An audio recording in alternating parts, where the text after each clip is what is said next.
Today on Ignite News. As of today, Canada loses its penny. Hamilton celebrates Martin Luther King Day. Each other effectively, then there's nothing we can do. Hamilton libraries participate in National Human Library Day. And the Arnie hosted a Super Bowl party. It's a lot cheaper than a lot of the other places. This and more coming up on Ignite News.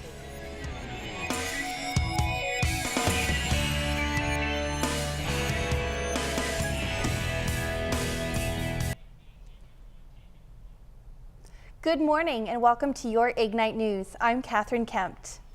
And I'm Chris Luckett. Here's what's making news. The Canadian government is reportedly planning to increase long-term spending on infrastructure.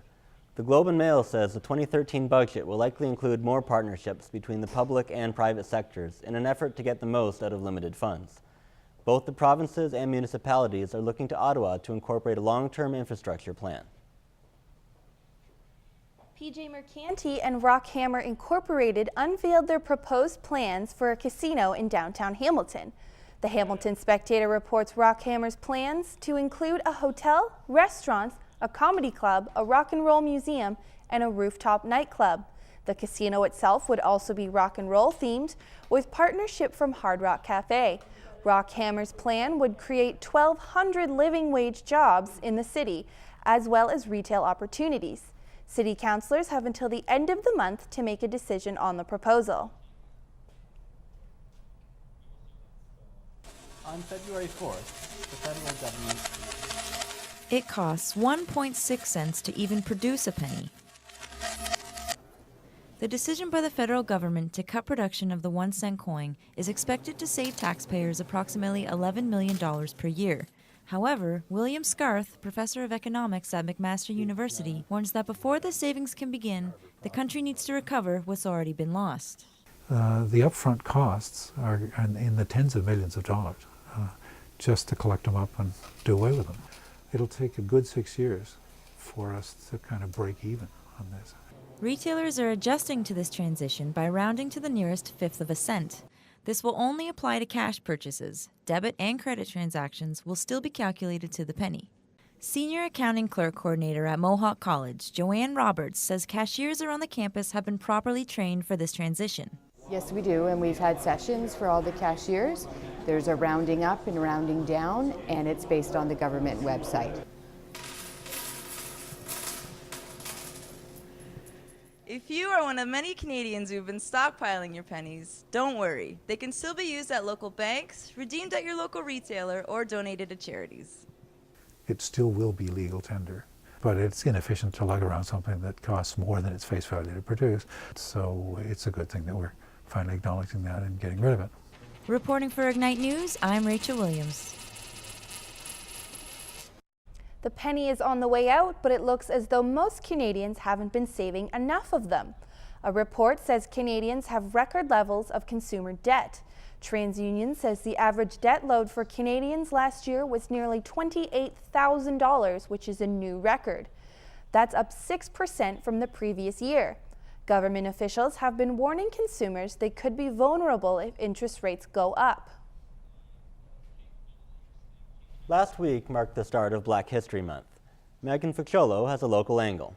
What's happening in Hamilton, Megan? Thanks, Chris. I stopped by Stewart Memorial Church in the downtown core, where they had a special celebration to honor Martin Luther King and his legacy.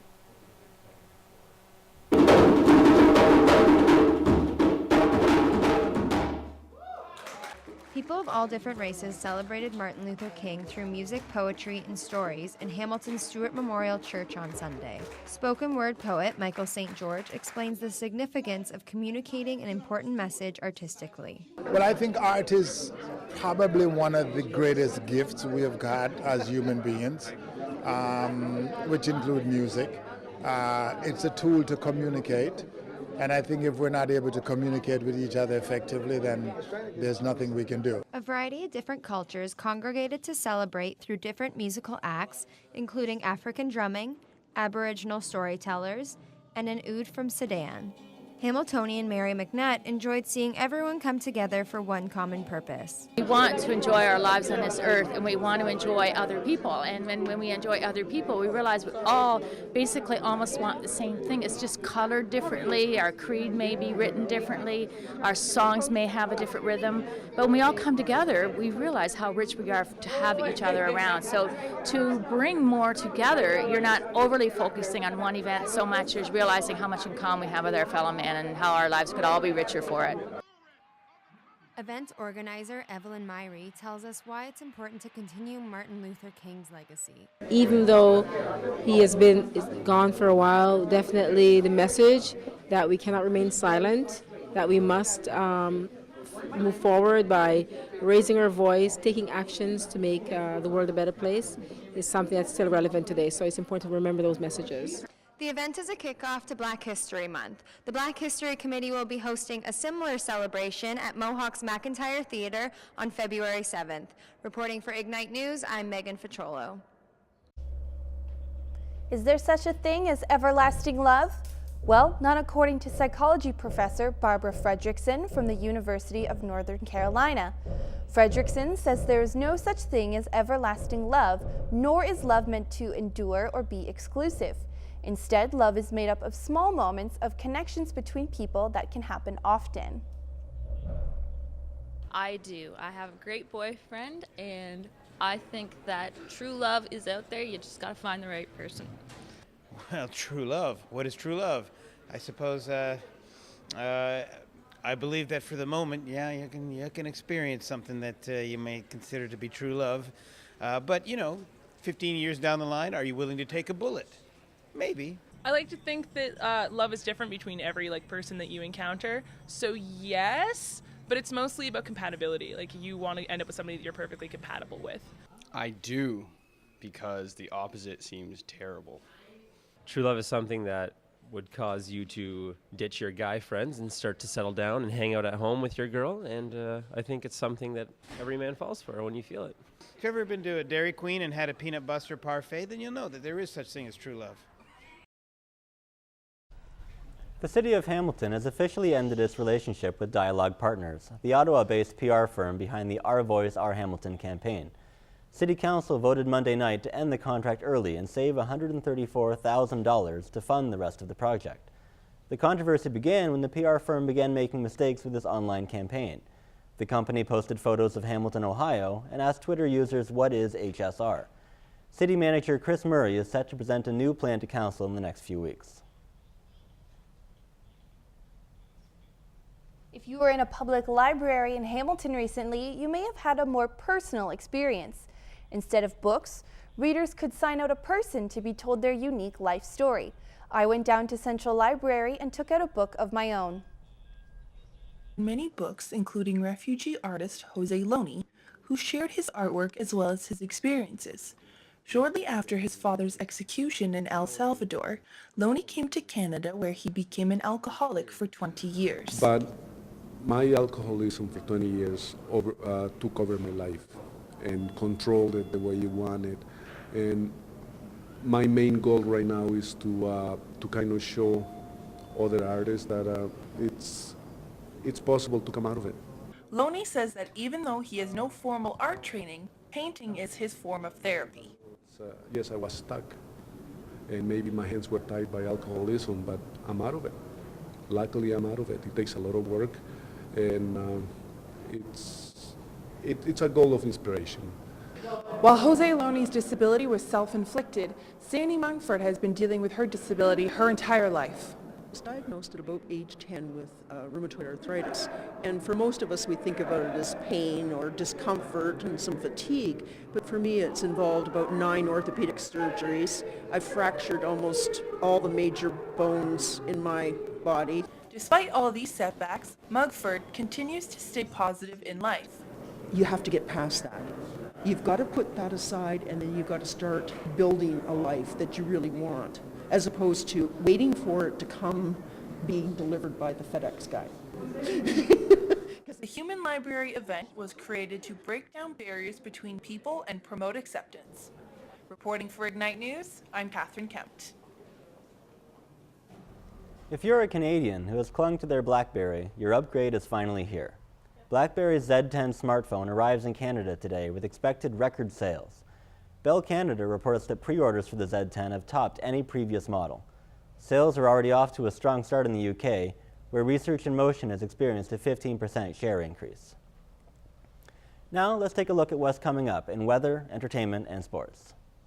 Hey Mohawk, keep out your hat and mitts. This week's weather forecast is set to remain below freezing. I'll have your 5-day trend coming up in weather. Following the Super Bowl, Beyonce is set to do a world tour, and Michael Bublé this year will be hosting the Juno Awards. All this and more coming up in your entertainment news. I've got news from the Super Bowl and all your NHL updates. All this and more coming up in sports. Here's a look back at today's top stories. Canadians have reached an all-time high in consumer debt, going up to a record-breaking $28,000. Psychology professor Barbara Fredrickson from the University of North Carolina says that love is not everlasting. Hamilton City Council has cut ties with Dialogue Partners, an Ottawa-based PR firm. City Manager Chris Murray is set to show a new plan in the next few weeks. And BlackBerry's Z10 smartphone is out today and is expected to have record-breaking sales. The phone has already made a big splash in the UK, bringing up Research in Motion's share by 15%. Looks like some clouds are in our forecast. Let's check in with Rachel for your weather update.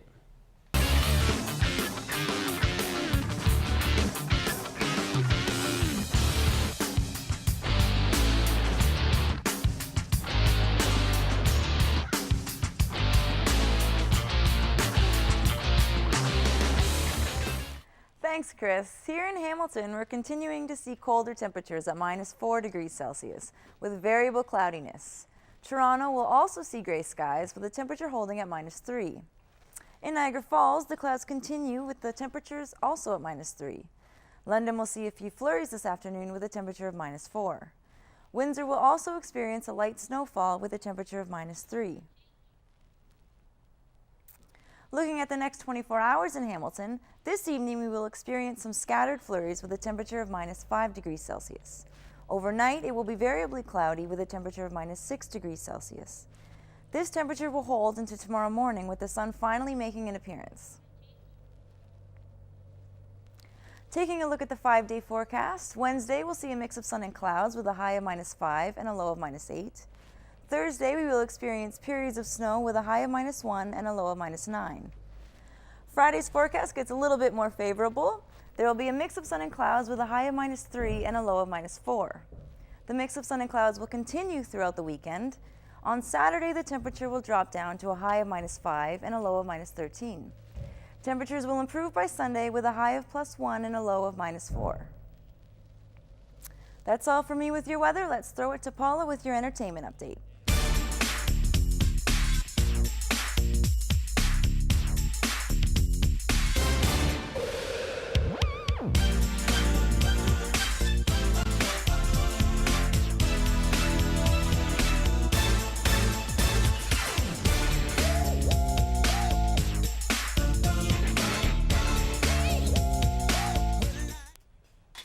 Thanks, Rachel. Well, following the Super Bowl, singer Beyonce is set to do a world tour for 4 months.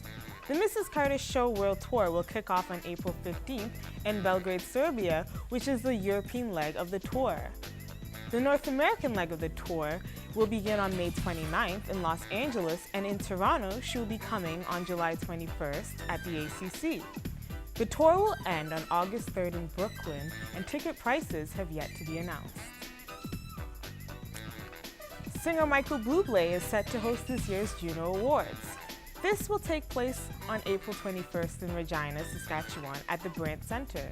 The announcement was made during the Super Bowl commercial on CTV, which is a 30-second commercial featuring Avril Lavigne and Beyonce Chad Kroeger. Now, let's take a look at what's happening around the campus. Hey Mohawk, I'm Rachel Williams and this is your community calendar. The 11th Annual Soup Fest is approaching. On February 6th, 25 restaurants will gather at the Hamilton Convention Center to compete for the title of Most Delicious Soup. Proceeds will go to the Living Rock Ministries, an organization which helps at-risk and homeless kids in the city. Tickets start at $12. On February 15th, the Central Ontario Boat Show and Sale begins. This is the premier boat show in Canada, with hundreds of dealers exhibiting new boats and boating accessories. The show runs through the entire weekend at the Hamilton Careport Centre. Tickets start at $12. Lady Gaga will soon be making her way to Hamilton.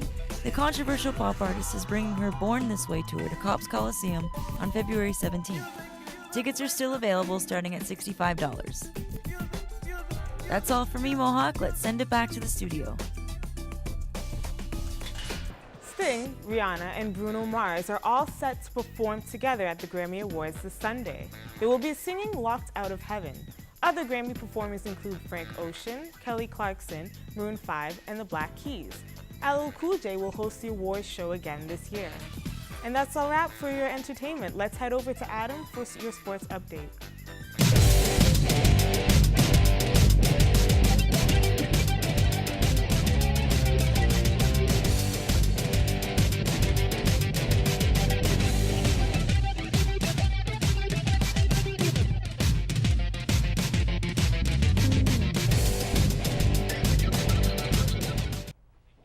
Thanks, Paula.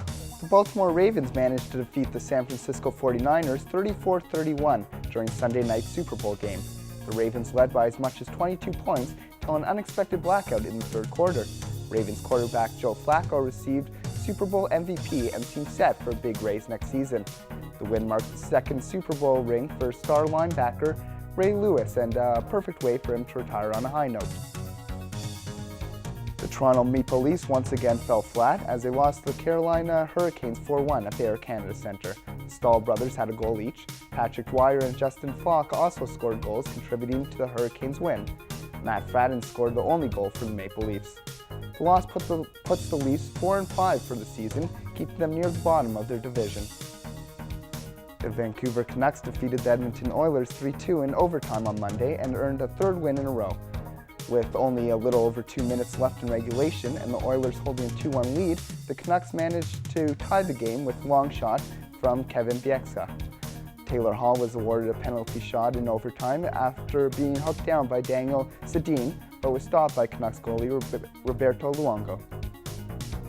With Super Bowl parties happening all over the world, some students opt to watch the game at school. Neil Reyes has the details. The biggest night in football is always filled with good food, great commercials, and unforgettable plays. The Mohawk Students Association held their 4th annual Super Bowl party in the Arnie, providing all the traditional Super Bowl fare. While some students came out to support their team, most students just wanted to enjoy the game. Who are you cheering for? Whoever wins. Whoever wins? Yes. Why? Because it's way more exciting that way. The Ravens. The Ravens? Why the Ravens? Because, I don't know, I like them, I guess. Ravens. 49ers. Whoever looks like they're going to win. Ravens. MSA event coordinator Baldeep Randhawa says the Super Bowl event at the Arnie is a great way to save students some money. It's something that everyone does at home anyway, so just kind of gives another area for your friends to come hang out, like give you some food, give you everything all in one, saves you the trouble from making your own snacks, making your own food, and it's a lot cheaper than a lot of the other places out there. As the Ravens battled the 49ers, students were served complimentary chili and chips and dip. During Beyonce's halftime show, the students enjoyed an assortment of food at the buffet table.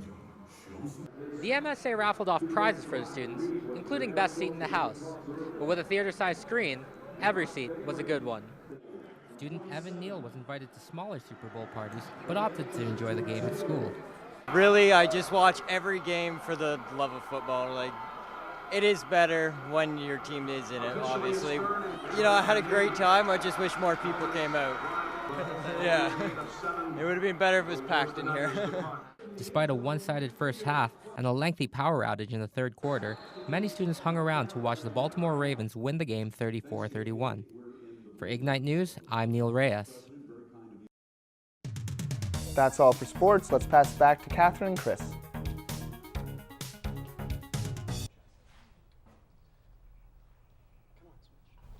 A Sunwing vacation flight to the Dominican was forced to make an emergency landing in Bermuda after a family from Cape Breton decided to exercise their right to smoke.